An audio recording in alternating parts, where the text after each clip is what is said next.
It was the 1970s, more precisely 1975. It was the time when ABBA, disco, Saturday Night Fever were the hottest things on earth, and rock and roll music ruled. Roller skates, roller derby, and beach combing were popular pastime. It was also the time of hippies and flower children, when camper vans were the most iconic vehicles on the road. It was also the ending of the Vietnam War, and peace was in the air. It was the time Singapore Rotary had a new club in town. It was the chartering of the Rotary Club of Queenstown, with 22 charter members. In 1974, the Rotary Club of Singapore West decided that it was time to start a new Rotary Club. At that time, there were only 4 Rotary clubs in Singapore, so they felt that there was room to have one more. The first president of Queenstown was Bao Wing Hong, and Bao Wing Hong was actually a member of Singapore West. And Singapore West wanted to form a Rotary daughter club, and they decided to form Rotary Club of Queenstown. Our original group of members were 22. We had quite a varied group. We have Hong Kongers, German, Austrian, Italian, British, and of course Singaporeans. Those days, Rotary Club is something which is quite new to Singapore, because we're the 5th club to be set up in Singapore, and one of the tasks of being a Rotarian is to be able to educate the public as to exactly what is the role of Rotary Club. It is not a luncheon club for professionals or businessmen, but more of one of social work and charity.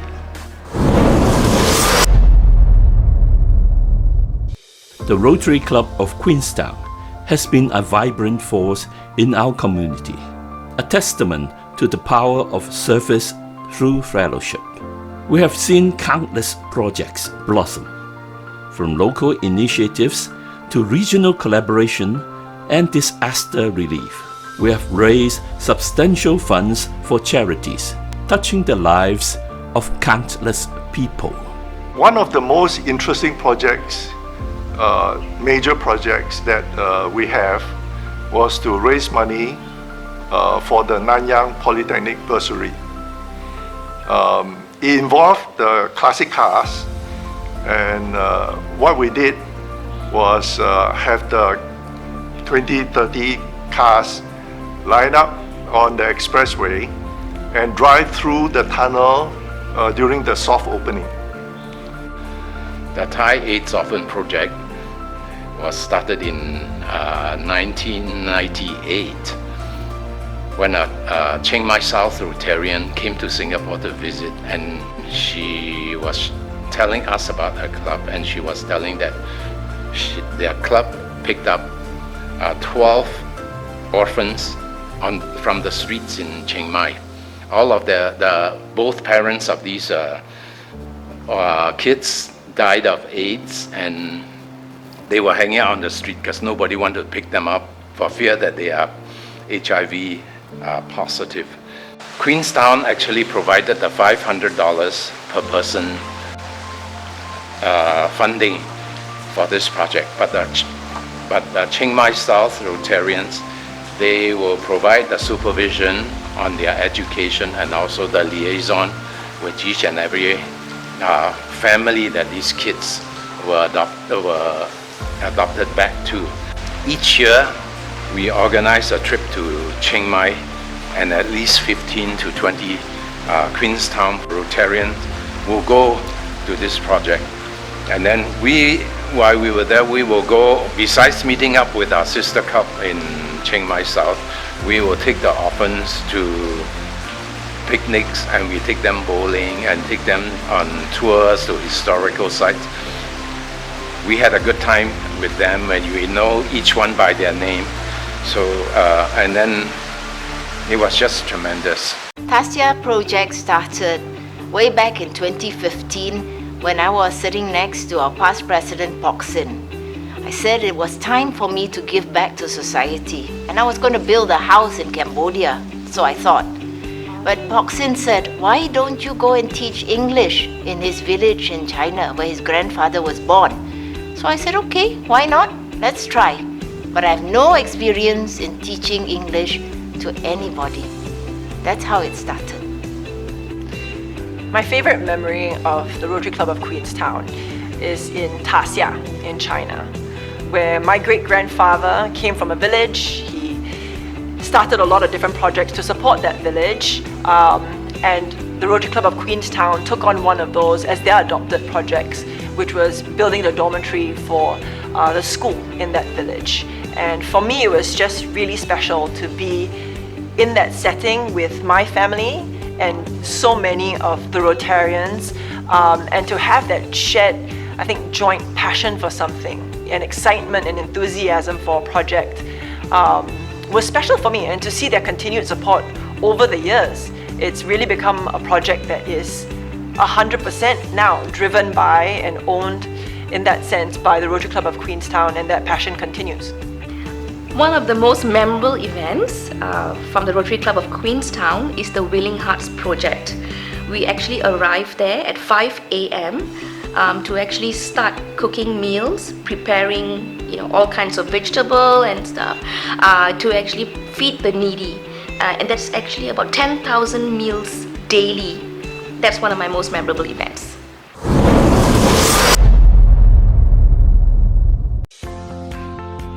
Rotary Club of Queenstown has been vibrant for the past 50 years because we have built a community of diverse individuals, professionals, business leaders, friends, all united by our commitment to Rotary's ideology.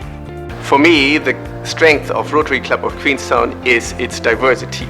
So to deal with it makes the members or forces the members to be open-minded, it makes them humble, and it forces the club to find common grounds, and that is a strength in order to pull off significant and meaningful projects.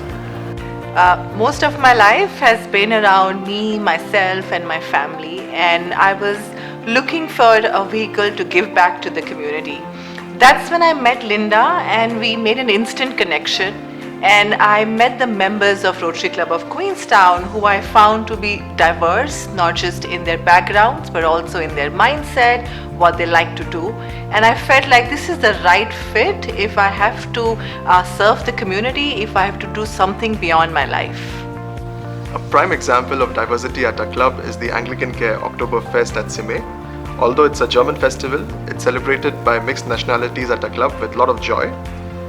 We have Chinese, Singaporeans, Indians doing their best to collaborate on this festival and bring joy to the people, celebrating the occasion and also serving the community. Working on the club's newsletter with Afsane in Paris and myself in Singapore has been pleasurable and super memorable. And it also shows that we can be in any part of the world, but we can actually get things together and we can work together seamlessly. So we hope that our newsletter and our social media posts has been, really exciting for everyone in the club. The yacht trip for the members and prospective members is one of the biggest highlights of my time at RCQ. We used to attend a lot of happy hours, a lot of events, but I realized we needed a change of scenery, we needed a more comfortable and informal setting where members could talk to each other, know each other well and gauge each other's motivation. And I think we had a pretty successful trip. It is something that I plan to do more often. The Rotary Club of Queenstown is very special to me because over time, all my friends in the club have become like family members. I find it very amazing and very heartwarming that a club with so many different personalities from different countries have managed to come together in a very united way, fueled by the objectives of the club, and somehow we've managed to gel as a family, and that to me is very heartwarming. The Rotary Club of Queenstown is vibrant mainly because of its members. The members are active and passionate about the projects, and I really enjoy working with all of them. Rotary Club of Queenstown does an amazing job in scheduling events, initiatives, and project works way ahead of the time, just not in weeks, also in months. So it helps me to balance my work life and also the community services in a very structured manner, because I know a solid roadmap on what is coming up in upcoming weeks and months. I enjoy working with our District 3310 committees. It's another way to contribute to Rotary, and it's not just me, because we've had other of our club members who have also had leadership roles at the district. I guess as a mature club, we're quite well recognized as a place where Rotary leaders can come from.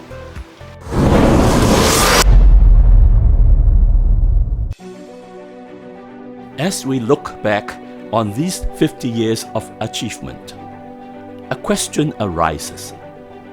How do we ensure the next 50 years are even brighter?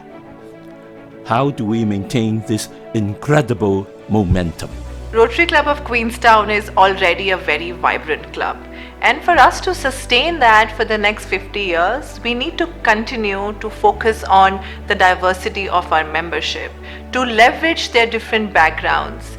And in terms of projects, we need to look at more global projects, because that will give us the exposure to what's happening in the world. And one thing that I always maintain is that we need to bring in a mix of the younger generation, because they come with fresh perspectives and new ideas as to how we can serve the community. Young members in the Rotary Club of Queenstown have brought different dynamism, creativity, energy, where it has galvanized the whole Rotary Club of Queenstown into doing so many new activities, and it is most important in having people doing different projects that they are interested in.